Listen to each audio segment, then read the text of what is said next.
Imagine a young man in the bustling heart of 17th century Istanbul, the grand capital of the Ottoman Empire, standing before the sacred relics of the Prophet Muhammad in the Topkapi Palace.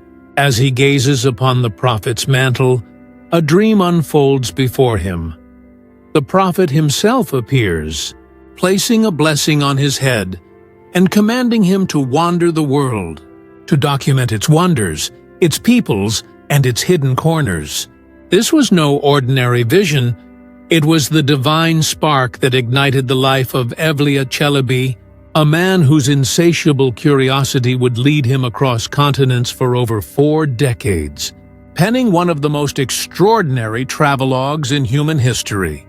Born in 1611 amid the opulent shadows of the Ottoman court, Evliya, whose name means saint or friend of God, did not seek power or riches. Instead, he chased the horizon, from the snow-capped peaks of the Caucasus to the sun-baked sands of the Nile, mapping not just lands, but the very soul of an empire at its zenith. His 10-volume masterpiece, the Seyahatnâme, or Book of Travels, is no dry ledger of roots. It is a living tapestry of cultures, a symphony of voices from forgotten bazaars and ruined fortresses, where Evliya's wit dances with folklore, and his sharp eye captures the fleeting pulse of a world on the cusp of change. In an era when the Ottoman Empire spanned 3 continents, controlling trade from Vienna to Baghdad, Evliya's journeys reveal a traveler who was both insider and outsider, a courtly dervish sketching the invisible threads that bound diverse peoples under one sultanate. As we embark on this documentary journey through his footsteps, prepare to rediscover lost cities like the ancient strongholds of Diyarbakir, the misty harbors of Trabzon, and the enigmatic Nile Delta outposts, all preserved in Evliya's ink as vivid as the day he set quill to paper. This is the story of a forgotten explorer whose maps, drawn not with lines but with words, continue to illuminate the shadows of history. Evliya Çelebi's life began in the labyrinthine alleys of Unkapanı, a vibrant quarter of Istanbul overlooking the Golden Horn. On March 25, 1611, coinciding with the Islamic month of Muharram 1020, the Ottoman Empire at this time was a colossus, its territories stretching from the gates of Vienna in the west to the deserts of Yemen in the south, a multicultural mosaic where Muslims, Christians, Jews, and others coexisted under the Sultan's benevolent yet iron-fisted rule. Evliya's father, Dervish Mehmed Zilli, was no ordinary artisan. As the chief jeweler to the imperial court, he crafted exquisite pieces for Sultan Ahmed I, embedding gems that symbolized the empire's wealth and piety. His mother, an Abkhazian noblewoman related to the powerful Grand Vizier Melek Ahmed Pasha, brought connections to the highest echelons of power. Evliya often traced his paternal lineage back to Ahmad Yasawi, the revered 12th century Sufi mystic and poet from Central Asia, whose verses had inspired Turkic Sufism, and whose spiritual legacy infused Evliya's worldview with a blend of devotion and wanderlust. From childhood, Evliya was immersed in this world of splendor and scholarship. His early education unfolded in the madrasas of Istanbul, where he memorized the entire Quran by age 12, earning him the title of Hafiz, a feat that opened doors to the Enderun, the Sultan's palace school. There, under the tutelage of imperial ulama, he mastered Arabic grammar, Persian poetry, calligraphy, and the intricate art of tajweed, the melodic recitation of the Quran. But it was music that truly captivated him. Trained by the Khalwati dervish Umar Gulshani, Evliya became proficient in the ney flute and tanbur lute, skills that later served him as a court entertainer. reciting verses and improvising melodies for grandees like Sultan Murad IV. By 1630, at age 19, Evliya had joined the Gulshani Sufi order, a mystical brotherhood emphasizing spiritual travel as a path to divine union, a philosophy that mirrored his growing restlessness. The young Evliya chafed against the court's gilded cage. While peers vied for administrative posts, he dreamed of the open road, inspired by tales from his father's Baghdad campaigns under Sultan Suleiman the Magnificent. This inner conflict reached its climax on his 20th birthday, the night of Ashura in 1631, when the prophetic dream visited him in the chamber of the Blessed Mantle. Awakened by the call to prayer, Evliya rushed to the mosque, only to find his prized Quran missing. Stolen, he believed, as a sign from the divine. Interpreting this as a call to adventure, he vowed to travel the world, documenting its glories in the Prophet's name. Thus began a life that would span empires, languages, and landscapes, transforming Evliya from a courtly dilettante into the empire's greatest chronicler. The Ottoman Empire of Evliya's youth was a realm of contrasts, a sprawling dominion forged in the fires of conquest, yet sustained by intricate webs of trade, tolerance, and administration. Under Sultan Murad IV, R. 1623–1640, the empire reached its territorial peak, with Istanbul as its beating heart, a city of 500,000 souls where minarets pierced the sky alongside Byzantine domes, and the Grand Bazaar hummed with silks from China, spices from India, and furs from Russia. The Sultan's court, the Sublime Porte, was a nexus of power where viziers plotted, poets recited, and spies whispered of distant threats. The Safavid Persians to the east, the Habsburgs to the west, and rebellious Cossacks along the Black Sea. Evliya entered this world as a sipahi, a cavalryman of the Porte, his musical talents earning him the role of boon companion to nobles, where he recited Quran verses at banquets and entertained with dervish tales. Yet, the empire's grandeur masked fissures, economic strains from endless wars, Janissary revolts, and a creeping decentralization that left provincial governors, Ayan, wielding unchecked power. Evliya's Sufi leanings attuned him to the empire's spiritual undercurrents. The Gulshani order, with its emphasis on inner journey mirroring outer pilgrimage, encouraged him to see travel as jihad of the soul, a quest for knowledge that bridged the seen and unseen worlds. In 1635, during Murad IV's triumphant Baghdad campaign, Evliya tagged along as an unofficial chronicler, his first taste of the road beyond Istanbul's walls. Here, amid the Tigris marshes, he witnessed the raw machinery of empire. Ottoman engineers damming rivers for sieges, Sufi healers tending wounded soldiers, and local Kurds bartering horses for gunpowder. These early excursions whetted his appetite, but it was the 1640 journey to Bursa and Trabzon that launched his odyssey.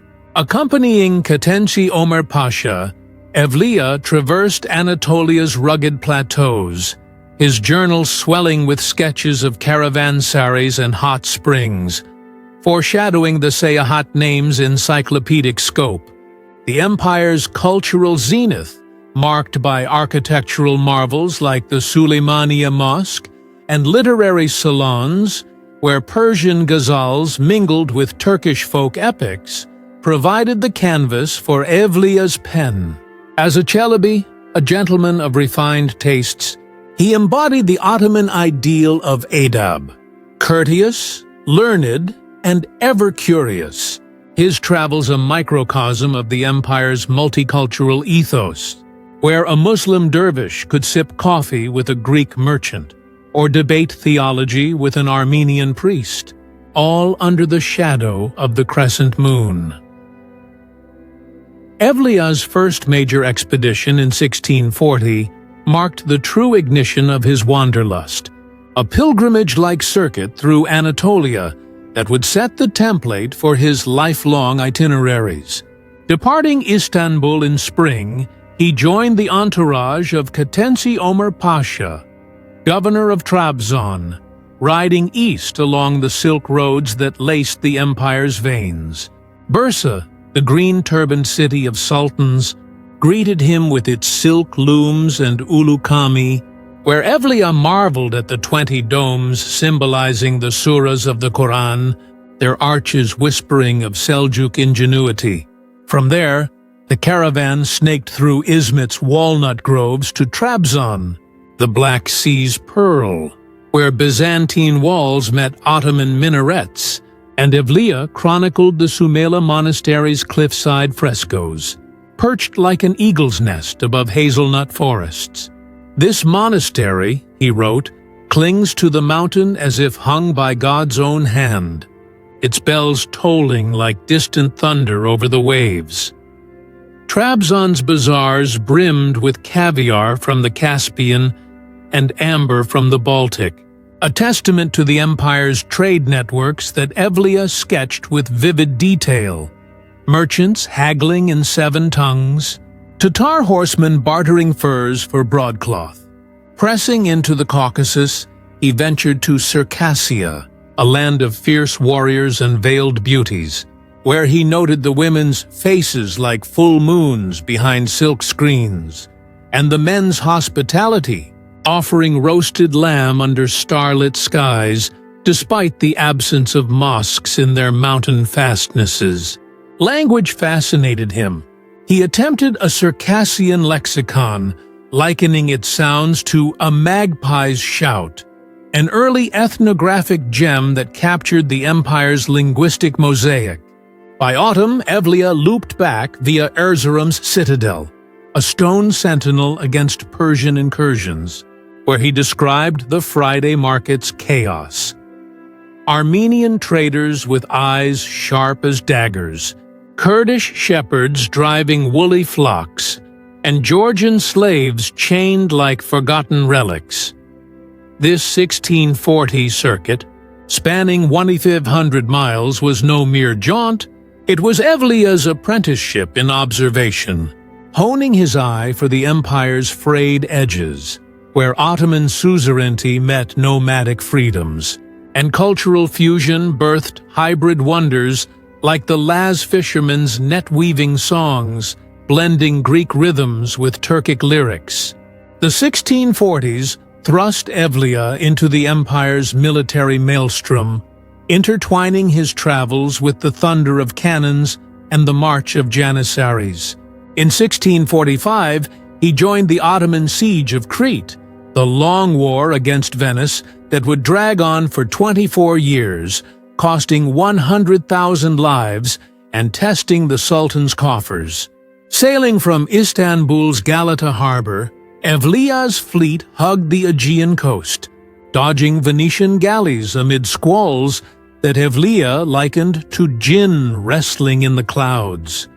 Landing at Chania, he documented the fortress's Venetian bastions, their cannon ports scarred by Ottoman shot, and the local Greeks' wary hospitality, offering reiki laced with pine resin while whispering of Venetian liberators. Evliya's pen captured the siege's grim ballet, sappers tunneling under walls, dervishes chanting for victory, and the acrid smoke of black powder mingling with the scent of olive groves. "The island weeps like a bride torn from her veil," he mused, blending pathos with the Sultan's unyielding resolve.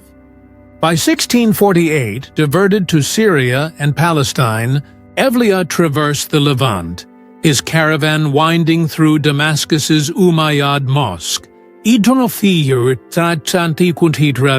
where he recited surahs amid marble courtyards echoing with the call to prayer. Jerusalem's Dome of the Rock, awed him.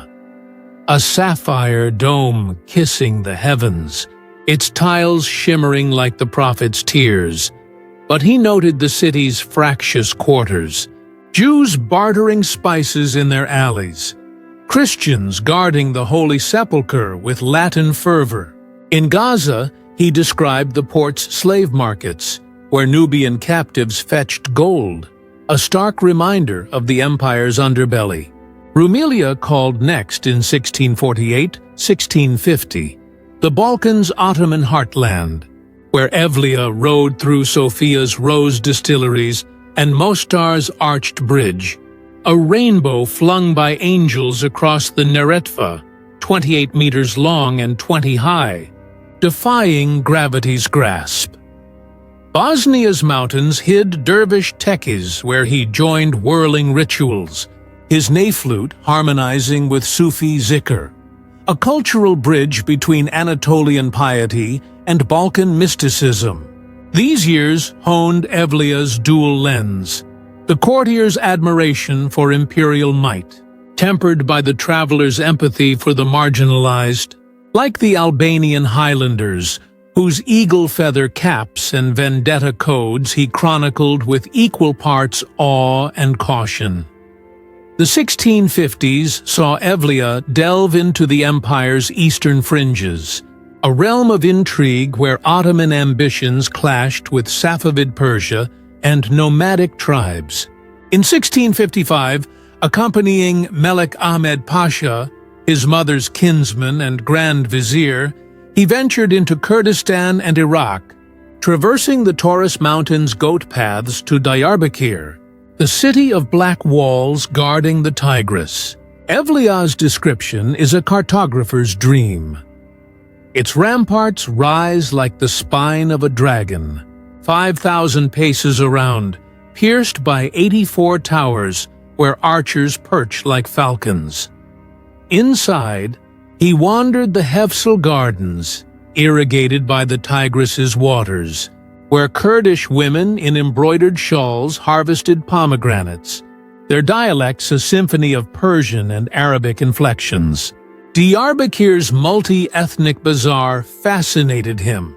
Armenian goldsmiths hammering filigree, Arab merchants hawking Damascus steel, and Turkmen weavers spinning wool dyed with madder root. A microcosm of the empire's tolerant pluralism, where the Ulu Kami's minarets called beside Syriac churches. Pushing to Baghdad, Evliya joined the 1655 campaign against Safavid incursions, his retinue fording the Euphrates at twilight, the river's muddied flow carrying whispers of ancient Babylon. The city's round citadel, a emerald-set crown on the desert's brow, housed the Abbasid ruins he sketched meticulously, noting the ziggurat's crumbled steps as stairways to forgotten gods. In Mosul, he marveled at the Nineveh gates, unearthing Assyrian reliefs that depict lions devouring warriors, their roars frozen in stone for eternity. Evliya's Kurdish sojourns revealed the region's tribal mosaic. The nomadic Milli Confederation's tent encampments, where chieftains feasted on roast lamb under goat hair awnels, reciting epic tales of Saladin. He learned fragments of Sorani dialect, jotting phrases like Azadi for freedom, an early linguistic snapshot. Yet, peril lurked. In Van, a border fortress, he dodged Persian spies amid apricot orchards, his journal capturing the fortress's lake-fed moats and the local Armenians' illuminated manuscripts, blending Byzantine icons with Islamic calligraphy. These Eastern Odysseys, spanning 1655-1656, illuminated the empire's porous frontiers, where cultural hybridity thrived amid geopolitical tensions. Evliya's notes, a bridge between Istanbul's salons and the Zagros wilds. Evliya's northern forays in the mid-1650s thrust him into the Crimean Khanate's steppe vastness, a Tatar domain allied to the Porte, yet plagued by Cossack raids. In 1656, sailing from Trabzon's harbor, its Genoese towers silhouetted against the Black Sea's ink-black waves, he landed at Kaffa, the Crimean Venice, where Genoese remnants mingled with Tatar khans in silk kaftans. Evliya's Crimea circuit was a whirlwind. Sudak's Gothic churches converted to mosques, where he recited Adhan amid frescoed saints. Bakhchisarei's Khan Palace, its pearl-inlaid fountains tinkling like distant bells, and Chufut Kal, the cliffside Jewish cave city, its synagogues hewn from limestone, home to Karaites, whose Hebrew scrolls he pored over by candlelight. Here, the mountains cradle secrets older than the Khans, he wrote, describing the Genoese colony's crumbling aqueducts and Tatar horse markets, where steppe ponies were traded for Istanbul broadcloth. The slave trade horrified him. In Kaffa's infamous market, "A man who has not seen this has seen nothing in the world," he lamented, detailing the auctions where Circassian girls in silver headdresses fetched 500 ducats, mothers torn from sons amid wails that pierce the soul like daggers. Evliya estimated 400,000 slaves versus 187,000 free Muslims, a grim ledger of the empire's human commerce. Pushing to Azov, he chronicled Cossack depredations, burned villages along the Don, where Orthodox peasants bartered icons for salt, their Cyrillic prayers echoing in ruined Kremlins. In Moscow's outskirts, he glimpsed Muscovite onion domes, like inverted tulips guarding Tsarist gold, noting the fur-clad boyars' vodka feasts and the frozen Volga's ice-fishing holes. These northern routes, fraught with Tartar Khans' volatile alliances and Russian Tsars' ambitions, showcased Evliya's diplomatic finesse. He navigated Khanate courts with gifts of Istanbul perfumes, his flute charming Tatar bards into sharing epic lays of Genghis Khan.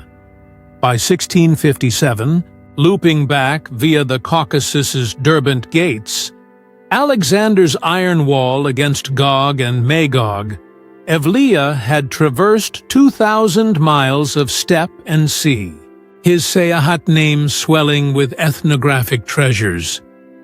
Ubik tongue-twisters, Crimean Gothic remnants, and the hybrid cuisine of pilaf laced with fermented mare's milk. The 1660s propelled Evliya into Europe's turbulent borderlands, where Ottoman sabers clashed with Habsburg lances in the Fourth Austro-Turkish War. In 1663, embedded with Grand Vizier Köprülü Fazıl Ahmet Pasha's army, he marched to Uyvar, Sturovo, the siege's thunderous prelude to victory. Evliya's account is visceral. Cannon smoke chokes the Danube like a jinn's breath, while Janissaries chant Allahu Akbar amid the roar.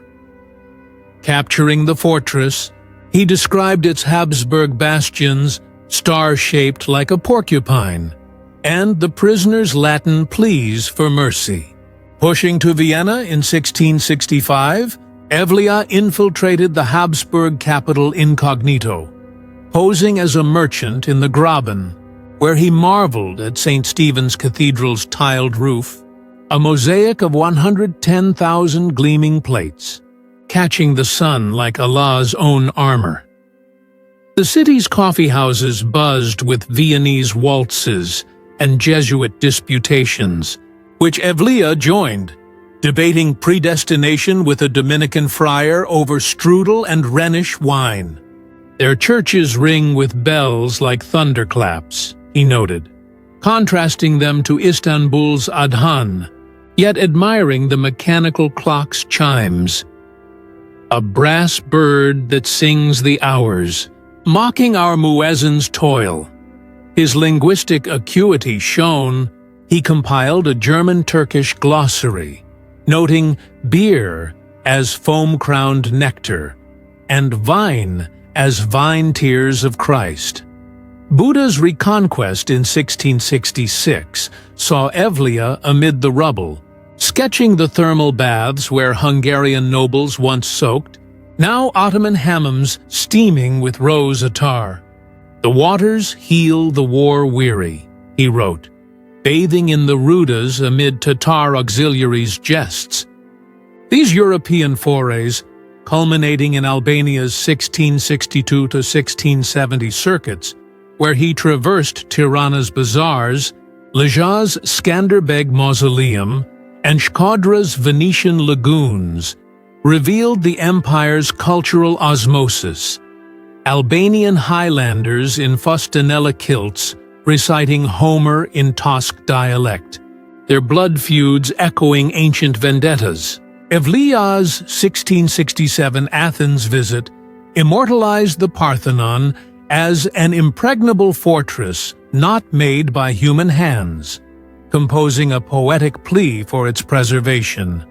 A work of heaven, may it stand eternal. Through sieges and salons, Evliya mapped the frontier's fluidity, where faith and feud intertwined, his quill a bridge over the Danube's divides. Evliya's Eastern Odysseys in the late 1660s delved into Persia's storied realms, where Ottoman-Safavid rivalries simmered like a pot of Koresh stew. In 1667, accompanying an embassy to Isfahan, he crossed the Aras River into Safavid territory, the border a tapestry of Armenian traders and Kizilbash horsemen. Tabriz's blue-tiled bazaars awed him, a vaulted labyrinth where silk whispers secrets and saffron scents the air. Its Friday mosque a symphony of iwans and minarets, where he debated Shi'i imams on the imamate succession. Evliya's keen ear captured Azerbaijani Turkic's lilting cadence, jotting verses from Ashik bards, whose lutes twanged tales of Shah Abbas. Hamadan's Ali Kapı Palace, with its mirrored halls, evoked Istanbul's Topkapi, yet he noted the Safavids' peacock throne as a gilded cage for kings, heavy with jewels but light on justice.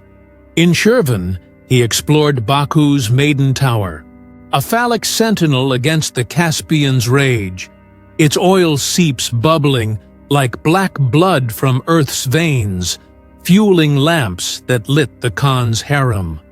Evliya's Nile prelude came in 1671, his Hajj caravan snaking through Arabia's sands to Mecca. But detours to the Horn of Africa hinted at future depths. Medina's Prophet's Mosque stirred piety, the green dome a beacon for wandering souls, where he recited Fatiha amid pilgrims from Java to Morocco. Evliya's Iran circuit, fraught with bandit ambushes in the Zagros passes, showcased his resilience. Captured by Kurds near Van, he charmed his captors with flute melodies, earning release with a gifted neigh.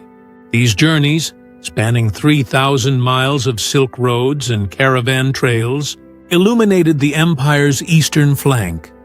Persianate courts, where poets like Saib Tabrizi vied for patronage, and nomadic lures whose tent songs mourned lost glories. Evliya's descriptions of Erzurum's citadel, a basalt behemoth guarding the passes, and Tabriz's earthquake-ravaged bazaars after the 1641 quake, blend tragedy with tenacity. His maps, verbal sketches of aqueducts and qanats, preserving hydraulic wonders now lost to time. The 1670s crowned Evliya's travels with his Grand Hajj, a 1671 pilgrimage to Mecca that doubled as a Levantine odyssey, traversing Palestine and Arabia's sacred circuits. Departing Istanbul in spring, his caravan, 1,500 strong, laden with Bursa silks and Iznik tiles, forded the Bosphorus to Edirne, the empire's second jewel, where Evliya lingered in Selimiye Mosque's vast dome, a celestial vault where angels might pray. Sophia's rose valleys perfumed the air, but he noted the Bulgarian Christians' veiled discontent under Ottoman taxes. In Damascus, the Umayyad Mosque's treasury of relics, Abraham's well, John's head, drew his Sufi soul, while Aleppo's citadel overlooked soap caravans bound for Venice. Palestine's roads tested him, from Gaza's dunes to Jerusalem's gates. He chronicled the Haram al-Sharif's golden dome, a pearl cupped in Solomon's palm, and the Church of the Holy Sepulchre's polyglot pilgrims, Greeks chanting Vespers beside Franciscan friars. In Hebron, he visited Abraham's tomb, shared by Muslims and Jews, a rare ecumenical haven where faiths mingle like rivers at confluence. Evliya's two Palestine visits, 1649 and 1670-71, yield ethnographic gold. Safed's Kabbalist Jews weaving talismans, Nablus's Samaritan scrolls, and Bethlehem's olive presses yielding oil for lamps. Mecca's Kaaba climaxed the Hajj. Circling the Black Stone amid 100,000 pilgrims, Evliya felt the Ummah's heartbeat, pulsing from dawn's adhan to midnight's dua. Medina's serenity followed, but the return via the Nile's upper reaches in 1672 foreshadowed his African finale. These sacred miles, 4,000 in all, wove spirituality with sociology. Evliya, noting Bedouin veils embroidered with Quranic verses, and Hijazi coffee rituals fostering tribal pacts. His Hajj was no rote rite, it was a cultural odyssey, mapping the Ummah's diversity from Albanian beys to Somali dhow captains. Evliya's Nile expeditions in the 1670s represent the pinnacle of his exploratory zeal. A six-fold descent into Africa's mysteries that yielded the Seyahatnâme's 10th volume and a groundbreaking map now housed in the Vatican Library. In 1672, accompanying an Egyptian bey's flotilla, he boarded a felucca at Cairo's old citadel, the Nile's muddy embrace carrying him south past Luxor's Karnak temples, colonnades taller than minarets, carved with gods long silenced by time. Aswan's cataracts challenged the crew, Evliya sketching the granite boulders as the river's jagged teeth, where Nubian pilots navigated with star charts etched on palm leaves. At Philae, he explored Isis's island shrine, its pylons whispering of pharaohs to the crocodiles below. Pushing to Dongola in Sudan, he chronicled Meroe's pyramids, smaller than Giza's but sharper, guarding queen's gold like jealous sphinxes. Evliya's observations of Sudanese kingdoms, Mangbetu warriors with filed teeth, Shilluk cattle herders in horned headdresses, offer early ethnography, noting their iron forges rivaling Damascus steel. Malaria felled companions, but Evliya's herbal remedies, Ibn Sina-inspired tonics of quinine bark, sustained him. The 1675 Red Sea leg saw him in Suakin, the Coral City, where Somali dhows unloaded myrrh for Istanbul perfumes, and he bartered a lute for Ethiopian crosses from Aksum pilgrims. His Vatican Nile map, with 475 rubrics detailing tributaries, cataracts, and oases, is a cartographic triumph, attributed to him by scholars like Robert Dankoff, depicting the river from Cairo to the Horn of Africa, complete with hippo sketches and crocodile warnings. The Nile is Allah's vein, pulsing life through Africa's heart, Evliya wrote, his accounts blending Ptolemaic lore with first-hand awe. These 5,000-mile African arcs, fraught with slave raids and sandstorms, mapped not just geography, but human resilience, preserving lost Nilotic cultures amid the empire's fading African grasp. Evliya's Balkan sojourns in the 1660s, 1670s chronicled the empire's European underbelly, a patchwork of pashalics where Orthodox resilience met Ottoman administration. In 1662, traversing Albania from Shkodra's lake to Gjirokastra's castle, a stone eagle perched on the Vjosa's banks, he marveled at the Highlanders' hospitality, feasting on birek pies amid vendetta ballads sung to guzzle fiddles. Tirana's bazaar, then a modest hamlet, bustled with Tosk shepherds trading cheese for broadcloth, while Berat's city of 1,000 windows evoked a beehive of light against Epirus hills. Evliya's 1670 return visited Delvina's thermal springs, where Ottoman hammams steamed with gossip of Venetian spies, and Permet's vineyards yielded reiki that burns like jihad's fire. Bosnia's 1664 circuit included Sarajevo's Ferhat Pasha Bridge, a sinuous ribbon over the Miljacka, where maidens wash veils and lovers whisper oaths.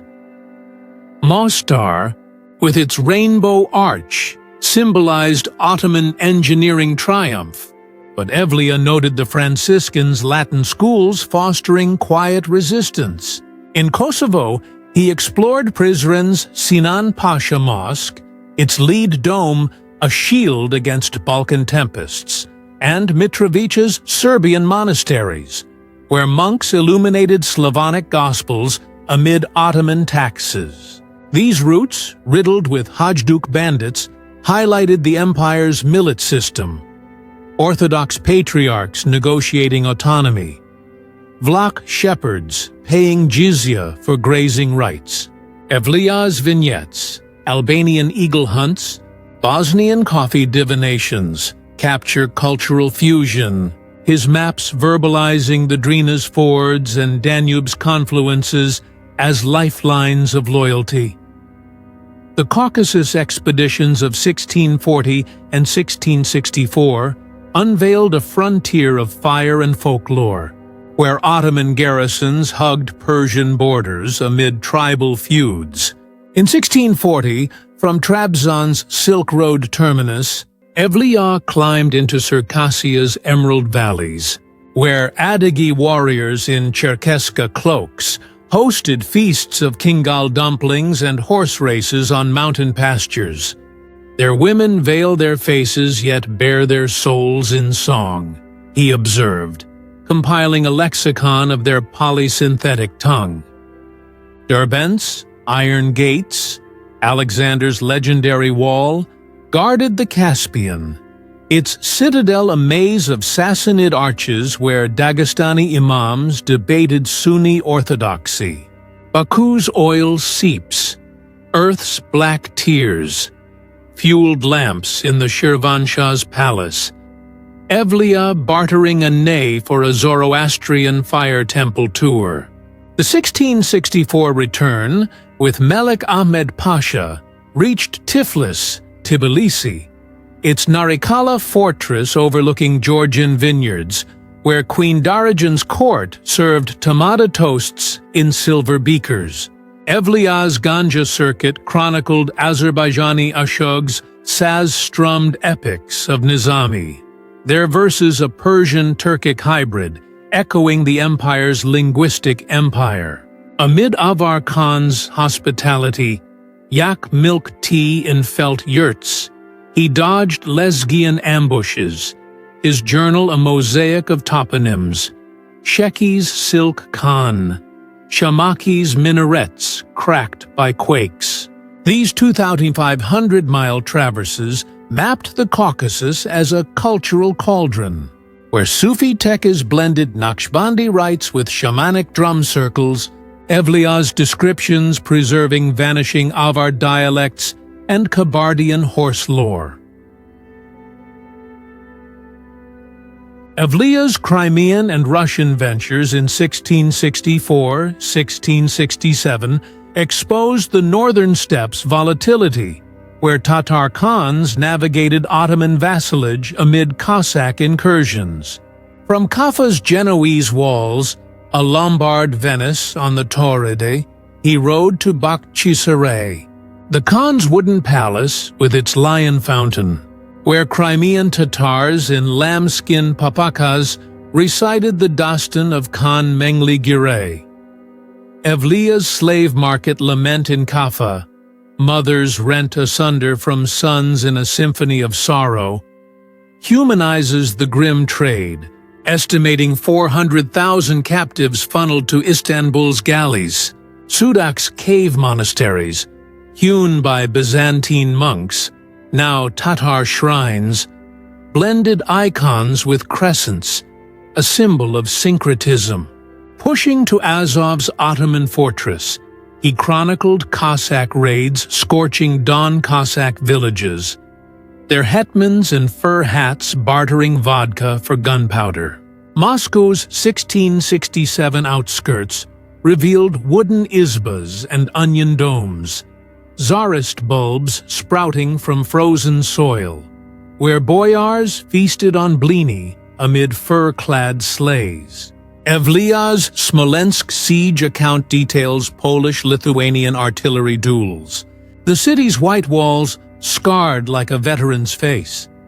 These steppe circuits, 1,800 miles of dust and frost, captured the Khanat's fragility, Ottoman subsidies propping Tatar horsemen against Russian expansion.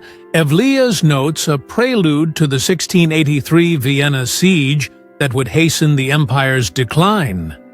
Evliya's Arabian Hajj in 1671 was a spiritual apex, a 4,000-mile loop from Istanbul to Mecca via the Levant, immersing him in the Ummah's kaleidoscope. Edirne's Selimiya escorted him south, then Damascus's souks, fragrant with attar, and damask rose, Jerusalem's Al-Aqsa, the farthest mosque, where the Prophet ascended, stirred rapture, Evliya circling its dome amid Sufi dhikr, Hebron's Machpelah cave, shared by patriarchs' tombs, exemplified interfaith harmony, Jews and Muslims praying side by side. Gaza's date palms shaded Bedouin camps, their camels laden with Hijazi myrrh. The Hijaz road's hardships, thirst in the Nejd, banditry near Taif, tested resolve. But Medina's Quba Mosque, the Prophet's first house of worship, renewed it. Mecca's tawaf around the Kaaba, black stone kissed by pilgrims from Senegal to Sumatra, evoked unity. One body pulsing with 1 billion hearts. Evliya's Medina sojourns included the Baqi Cemetery, where he recited Fatiha over Abu Bakr's grave, and local lore of jinn haunting lava fields. The return via Yemen's Sana'a, with its mud brick towers, yielded coffee bean tales, the bean of wakefulness, brewed in dervish pots. This pilgrimage mapped faith's geography. Evliya's vignettes of Hijazi poetry slams and Yemeni khat chews preserving oral cultures now faded. The Nile's siren call dominated Evliya's final decade. 6 expeditions from 1670–1683 that delved into Africa's heart, yielding the Seyahatnâme's capstone and the Vatican Nile map, a 475 rubric cartographic marvel depicting the river from Rosetta to the Blue Nile's sources. Cairo's 1672 launch saw him on a dahabiya, the Nile's felucca sails billowing past Giza's pyramids, pharaohs' tombs like petrified waves crashing against eternity. Luxor's Karnak, with 134 pillars taller than sultans' lances, evoked awe. He climbed Theban necropolises, deciphering hieroglyphs as curses etched by Nile scribes. Aswan's granite quarries, scarred by unfinished obelisks, revealed pharaonic logistics, while Philae's Isis temple, half-submerged, whispered of Ptolemaic syncretism. Dongola's Meroitic pyramids, Nubian sentinels guarding Queen's gold, housed Kushite relics Evliya sketched amid hyena howls. Sudan's Shendi markets traded ivory for Ottoman cloth, Funj sultans hosting feasts of giraffe stew and Dura beer. The 1675 Red Sea flank reached Swakan's coral reefs, Somali dhows unloading frankincense, while Massawa's Ethiopian Orthodox churches blended Coptic chants with Arabic azan.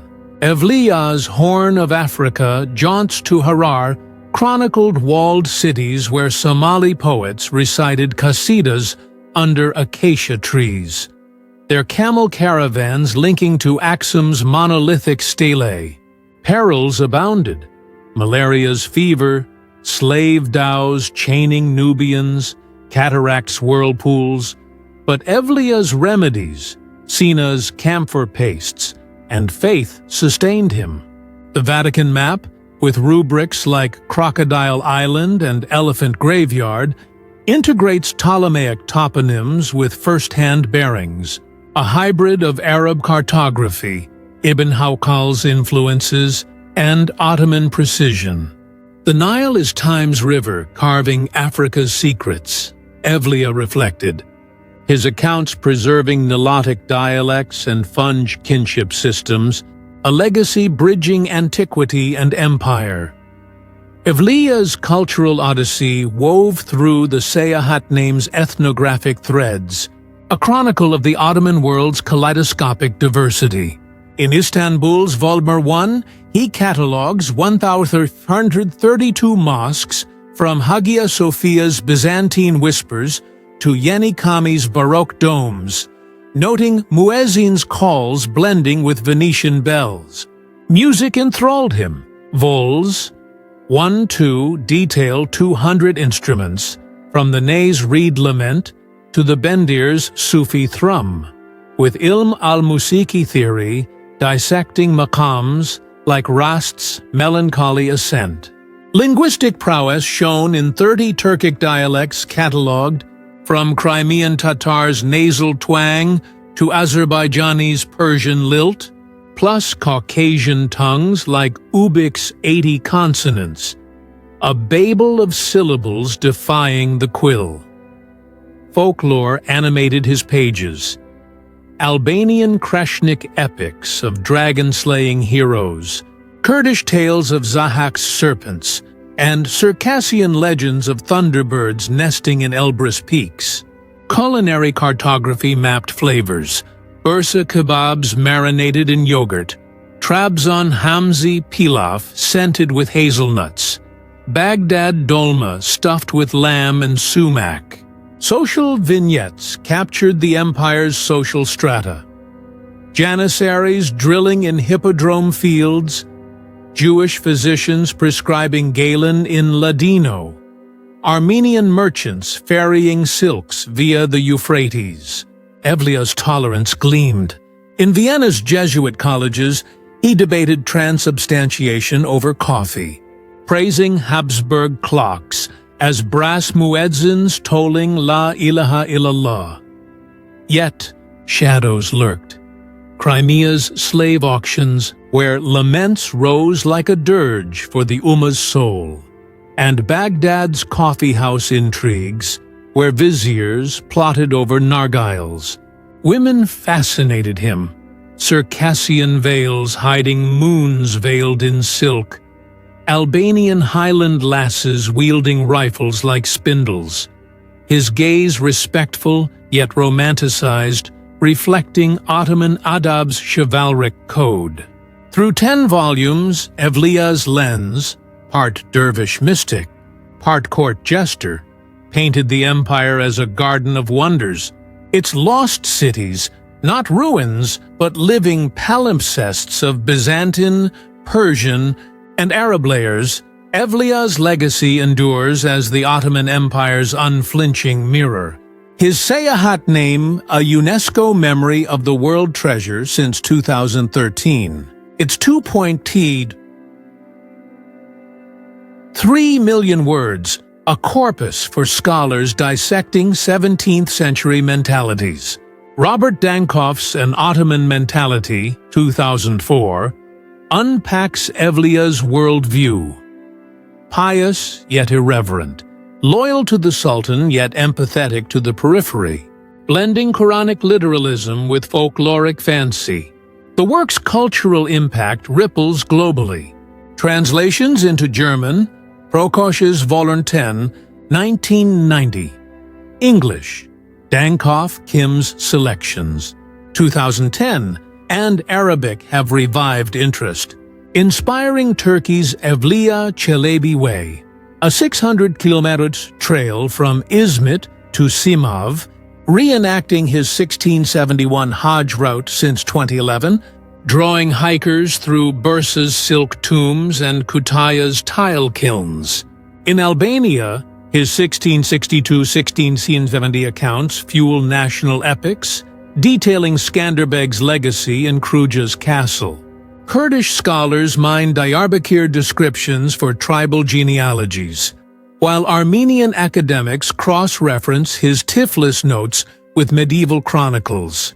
The Nile map, published in Dankoff, Tezcan, Sheridan's 2018 edition, revolutionizes African cartography studies, bridging Ibn Battuta's 14th century paths with Napoleon's 1798 surveys.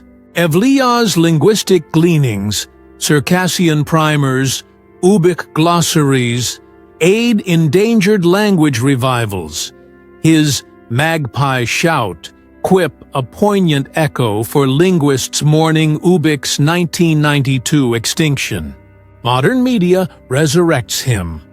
Orhan Pamuk's The White Castle, 1985, features a doppelganger tale inspired by his Vienna infiltration, while the 2014 animated Evliya Çelebi and The Fountain of Youth, Turkey's first 3D feature, delights children with his dervish antics. Culturally, he embodies the Ottoman mentality, cosmopolitan, humorous, tolerant, countering Eurocentric narratives of Eastern stagnation. As climate change erodes Nile deltas he mapped and Balkan borders shift, Evliya's words remind us of a world interconnected by curiosity, not conquest. In Cairo's 1682 twilight, quill in hand, he closed his final volume, a wanderer whose maps of lost cities, Diyarbakir's black walls, Trabzon's silk harbors, the Nile's whispering oases, endure as beacons for explorers yet unborn, proving that true discovery lies not in uncharted lands, but in the stories we dare to tell.